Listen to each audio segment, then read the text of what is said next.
Hello, thanks for joining us on Chasing the Dollar. Ben Damon here alongside Jeff Collerson. Jeff, what do you make of the meeting on Saturday night here? Oh, it's a pretty good meeting. I think the Quaddie, I think there's only a couple of chances in each leg, hopefully. Okay. Hopefully I'm right. So it's just easy, you just get it. Perfect. Let's kick it off then. If only that was right. Race number 5 it is on the program that kicks off the Quaddie. This is the first leg. Well, a couple of chances here. There's one in a lot of form though. Oh, Zulu Mystique. Look, she's the best lid pingy I've ever seen.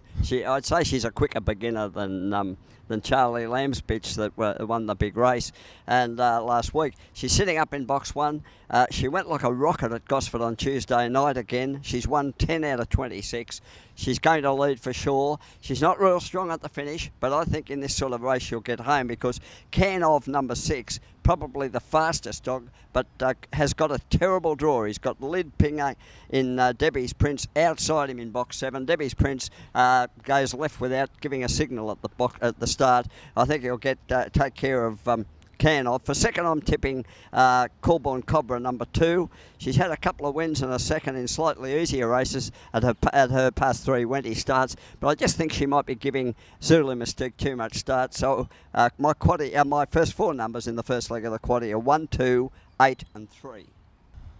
Okay, let's go to the second leg of the Quaddie, and this is race number 6 on the program. Once again, you go on the red, and you think it probably wins reasonably easy, do you? Well, there's only 2 hopes, I think. Anything less number 1, who's just a phenomenal greyhound, and Zipping Willow number 4, who's made Wentworth Park her own in 2014. She's won 16 out of 21 at Wentworth Park, a phenomenal performance, but I don't think she can get around anything less. Anything less was the unlucky runner in the Vic Peters Classic last week.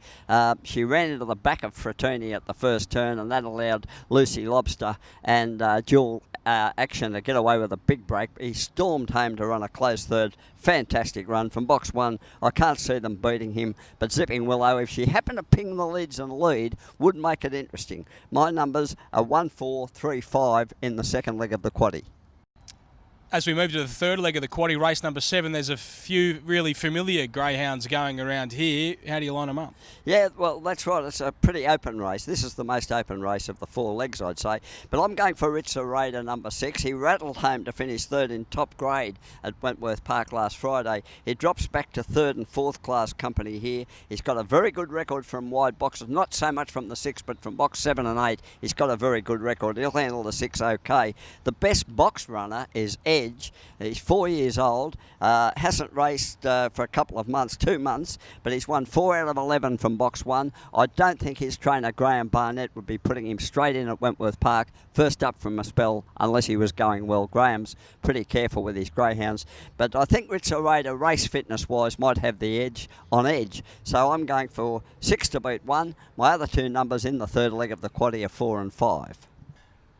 Well, we go to the final leg of the Quaddie, race number 8 on the program. There's $8,000 to the winner in this race, and, well, there's a couple of pretty handy ones going around. My word, this is the Ladbrokes final. They qualified the other night here at Wentworth Park. The 2 fastest heat winners, Fantastic Spiral number 7, Zipping Western number 1. Nothing between them on heat times, but on sectional times, Fantastic Spiral's got plenty on Zipping Western. Now, Zipping Western, because he's got box 1, is going to be possibly favourite ahead of Fantastic Spiral, but I think Fantastic Spiral out in box 7 will be able to cross and lead because of his brilliant early speed, and there's not a lot of pace between him and Zipping Western. I think Fantastic Spiral might pinch this, but it looks like an absolute match race. 7-1 and then 2 and 8 for me in the 4th leg of the Quaddie.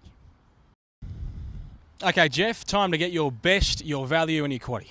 Okay, best bet, well, anything less. Race 6, number 1. I'm just in love with this dog. He's one of the fastest 5 greyhounds in the country, without a doubt. My best value bet is Ella Has Class, race 2, number 7. She bombed the start here at her last run. Forget that run. She usually comes out quickly. She can handle a wide box. She's in a pretty quiet field, and she's got brilliant early speed. Ella Has Class, race 2, number 7. My Quaddie numbers that I'll be taking, in the first leg I'm taking 1 and 2, 1 and 4 in the second leg, 6 and 1 in the third leg, and in the 4th leg of the Quaddie, 7 and 1. Oh, perfect. Just 2 in each. You're pretty confident about the Quaddie this week, aren't you? I am, yes. I think we might be able to jag it in 2 this week. Okay, we certainly hope so. Thanks for joining us, Jeff. See you next week, mate. Thanks, Ben. Thanks, everyone. And see you next time on Chasing the Dollar.